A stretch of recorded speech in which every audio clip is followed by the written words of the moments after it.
O Pedro teve hoje também uma diferença, que ele foi mais objetivo nas finalizações. Claro, o adversário é mais fraco, etc e tal, mas isso é muito importante. Malvadão voltou, na minha opinião, Flamengo e Salgueiro. O Lino tem que ser titular, não o Cebolinha. O Cebolinha não me convence, isso independentemente do que ele falou semana passada. Eu queria que as pessoas me dissessem quais foram as jogadas decisivas do Cebolinha. Eu acho o Lino muito mais jogador, acho que vale muito mais a pena insistir no Lino, recuperar o Lino, tá com a autoestima em campo aparentemente baixa, sem confiança, do que investir no jogador que já falou que quer ir embora. Ainda mais. Salve, salve pessoal! Cá estamos para a nossa live depois de Flamengo 8, Madureira 0. Na verdade, Madureira 0, Flamengo 8, né? O mando foi do tricolor suburbano no Maracanã na noite dessa segunda-feira, com cerca de 25 mil torcedores marcando presença no Maracanã para assistir a essa goleada. Uma goleada que comprovadamente não deixou o torcedor presente no Maracanã satisfeito, pelo menos boa parte deles, já que apesar do placar elástico, os torcedores, ao final, chamaram o time de sem vergonha.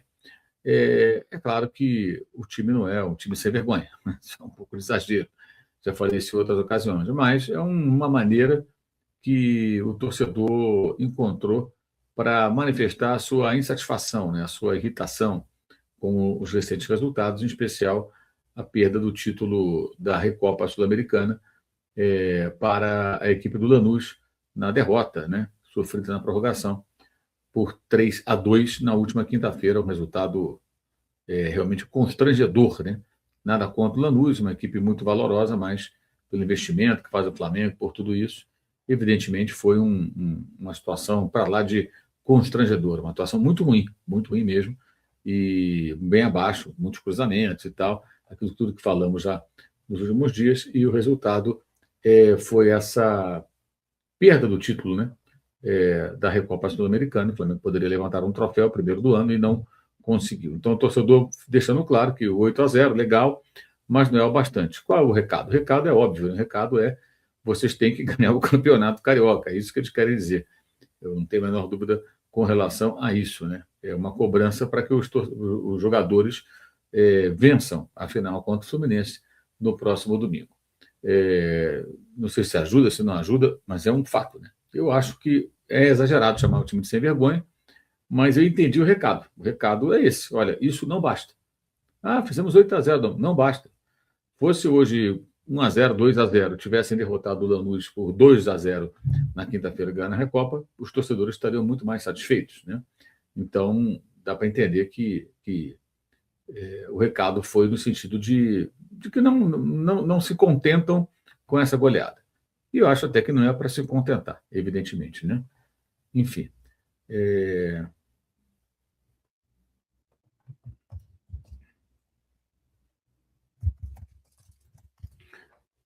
Então, é isso. E você pode dar like para poder nos ajudar a aumentar a nossa audiência nessa live. A nossa meta hoje é de 5 mil likes. Uma meta tranquila, né? Não é uma meta muito ousada, digamos assim.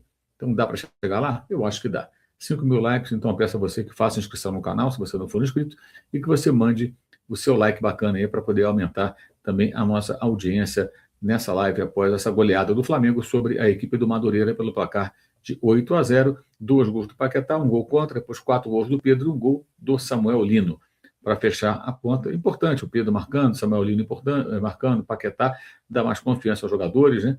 Eu acho que teve esse aspecto positivo aí também, que não pode ser ignorado. Temos menos de 1.000 likes por enquanto, a meta é 5 mil, gente, dá para chegar?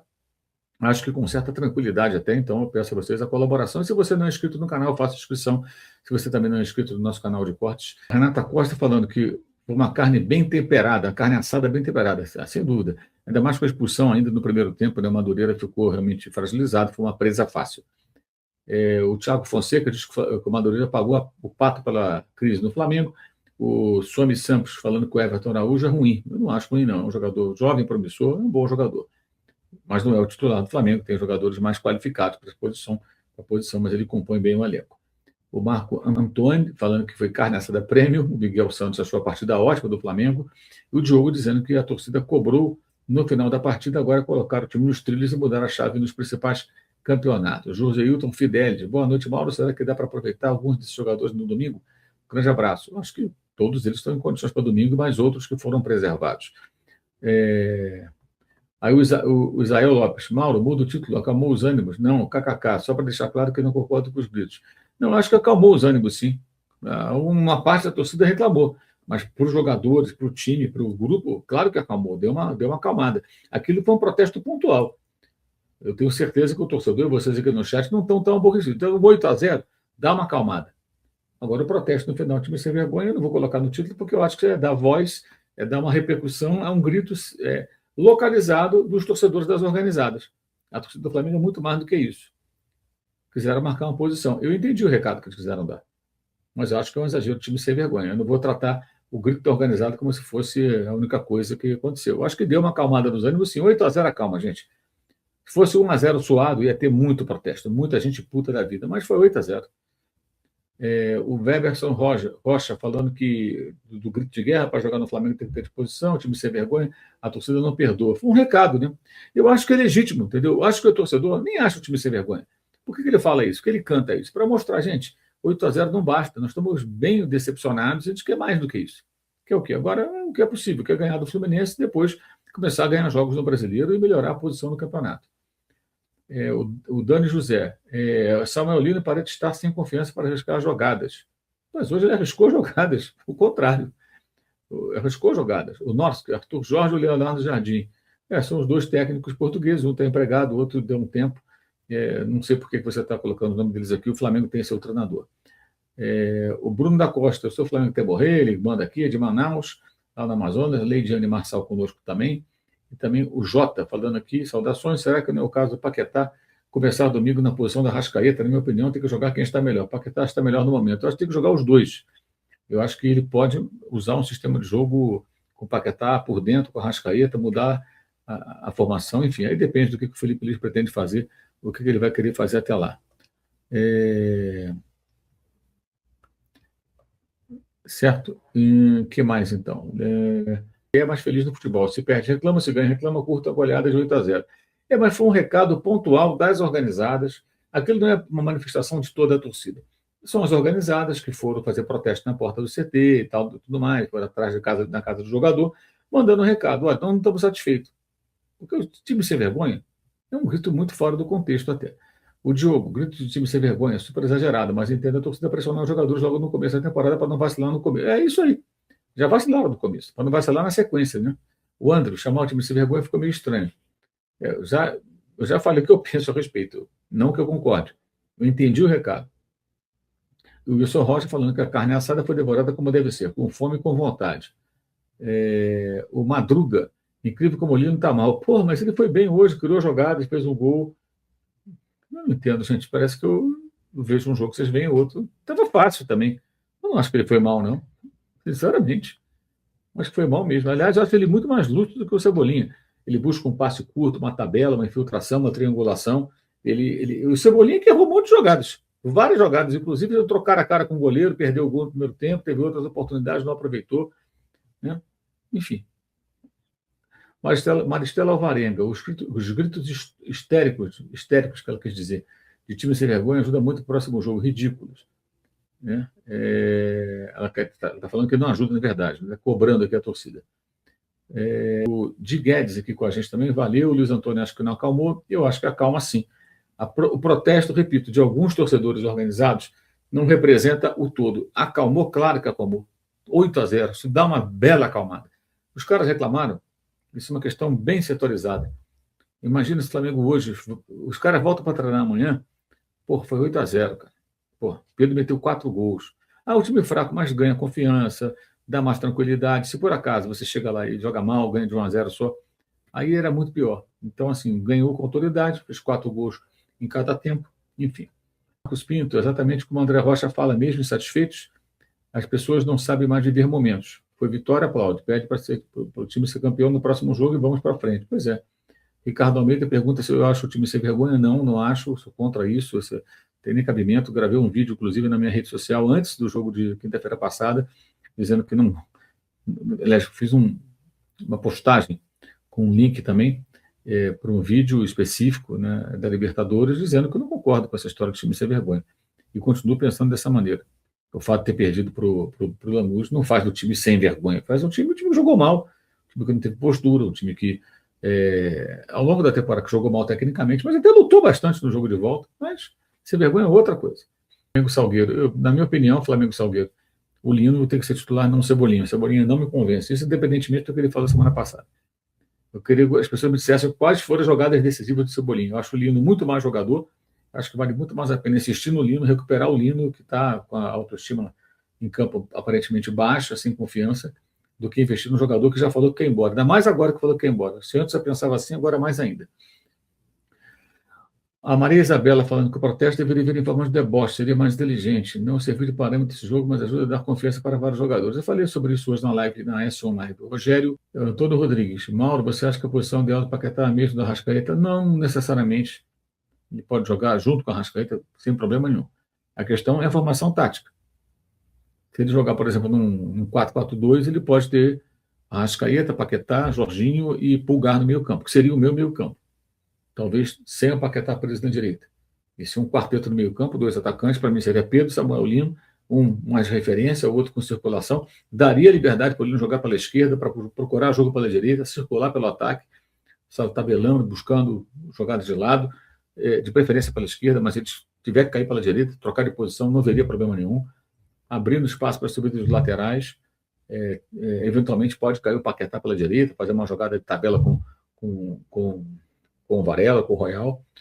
Eu partiria para essa saída que é, na minha opinião, seria a maneira de você privilegiar os melhores jogadores. E para mim, os melhores jogadores, com todos em forma, tá, o melhor time possível, para mim, na teoria, no papel, seria Rossi, apesar das atrapalhadas que ele vem protagonizando em alguns momentos, ainda seria Rossi, não André. Varela, Léo Ortiz, Léo Pereira, podendo ser o Danilo, podendo ser até o Vitão, mas eu partiria de Léo Ortiz e Léo Pereira. E Alexandre. Pulgar, Jorginho, Paquetá, Arrascaeta, Pedro Lino. Esse seria o meu time. Acho que esse seria o time que reuniria os melhores jogadores em diferentes posições que o Flamengo tem hoje. Todos em boa forma, todos bem fisicamente, seria esse o meu time.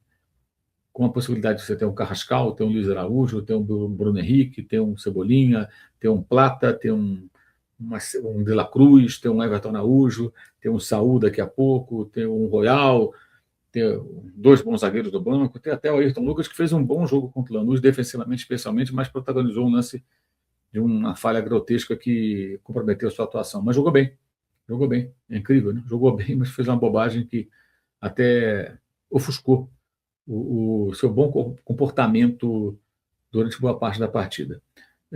Chegamos aqui a 3.000 likes, então vamos aí nos aproximando da nossa meta de 5.000 likes. Deem like, inscrevam-se no canal. Muito bem, vamos então aqui para a entrevista do técnico do Flamengo. Daqui a pouquinho eu volto aqui com as mensagens. Vamos então à entrevista do técnico Felipe Luiz do Flamengo. Deixa eu só colocar aqui o crédito direitinho. E vamos então à entrevista do treinador do Flamengo.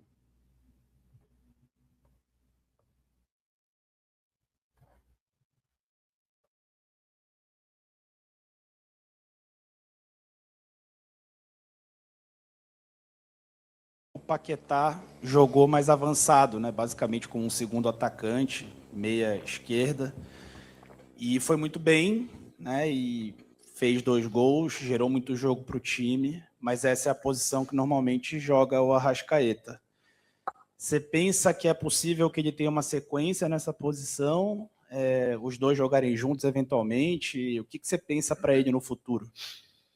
Boa noite.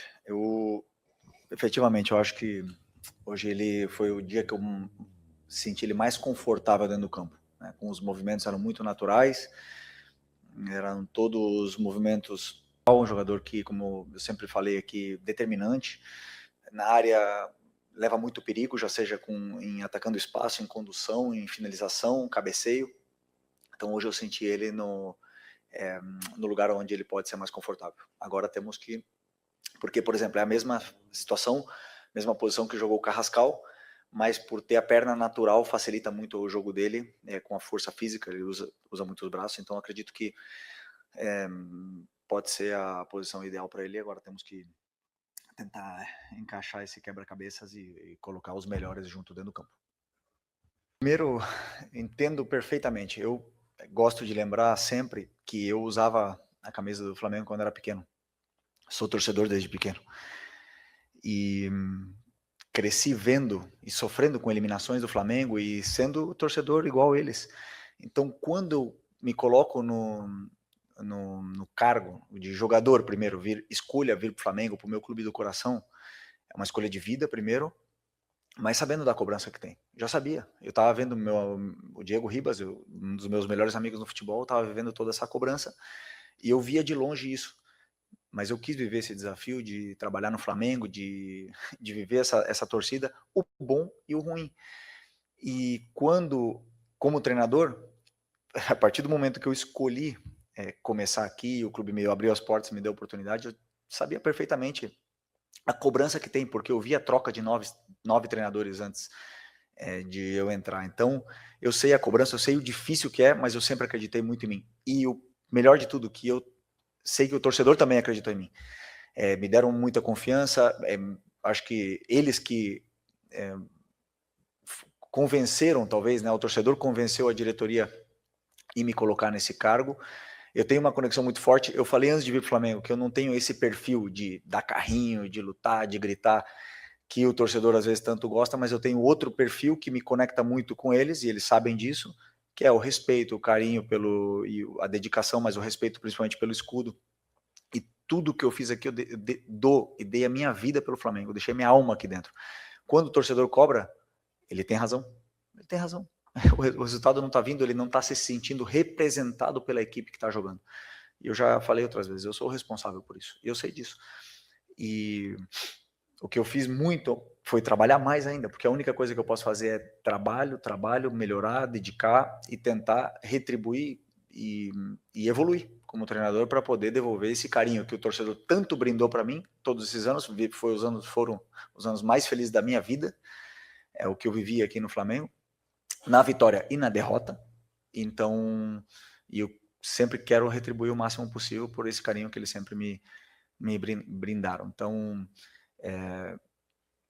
podia te dizer que dói, mas não. Eu entendo perfeitamente o torcedor, e o que eu posso fazer é eu fazer melhor ainda para poder trazer eles para o nosso lado de novo. Mas, desculpa, só para finalizar, não quero também alongar muito, mas o que me deixou orgulhoso foi que, ok, protestaram, mas durante o jogo apoiaram os 90 minutos dos jogadores, e isso se viu, o reflexo disso nos jogadores com a bola, como eles foram recuperando a confiança, porque a torcida esteve do nosso lado durante esses 90 minutos. Acaba o jogo, o protesto é totalmente válido, e eu sou, como eu sempre falei, fui um torcedor. Hoje também? Vamos lá, duas perguntas. A primeira é já da confiança. Bom, o jogo realmente, como você falou, ficou descontextualizado depois da expulsão, com todo o respeito, né? Mas a inferioridade técnica do nosso adversário.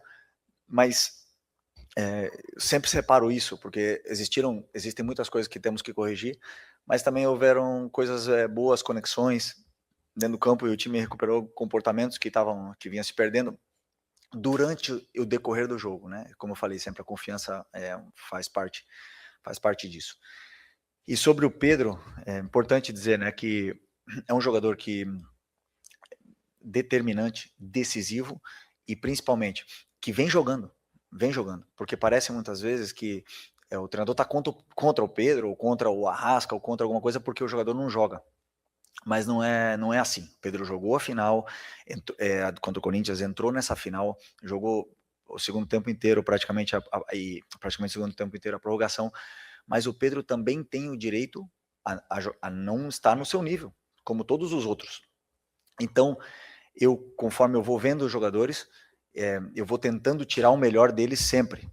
E eu, mais do que ninguém, quero o melhor Pedro do mundo, o Pedro que quando a bola chega, que é decisivo e determinante, como ele foi. Por isso que ele jogou 90 minutos contra o primeiro jogo do Madureira, porque eu quero que ele faça gols, que eu quero que ele recupere a confiança, porque eu preciso que quando a bola chegue no pé dele, ele faça a diferença como ele fez hoje. E os atacantes, eles vivem disso, de gol. Então, no começo do jogo, até procurando muito esse gol, a partir do momento que entrou o primeiro, se soltou e já tudo fica mais fácil. O atacante vive disso. Então, não tenho nenhuma dúvida que ele também vive de sensações, e tá em busca de retomar o melhor nível dele para poder ajudar a equipe.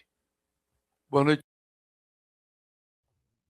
O Pedro teve hoje também uma diferença, que ele foi mais objetivo nas finalizações. Claro, o adversário é mais fraco, etc. e tal, mas isso é muito importante. Eu acho que isso é um trabalho que passa muito pelo Felipe. Cobrar do Pedro que ele seja objetivo. Teve a chance, chuta com força, tira do goleiro, não tenta a bolinha colocada, não precisa fazer jogada bonita. A jogada bonita ela vai surgir circunstancialmente, naturalmente, e não como se fosse, sabe, quase uma obrigação. Uma maior objetividade vai fazer do Pedro um atacante melhor, ele já é ótimo, e vai ajudar o time.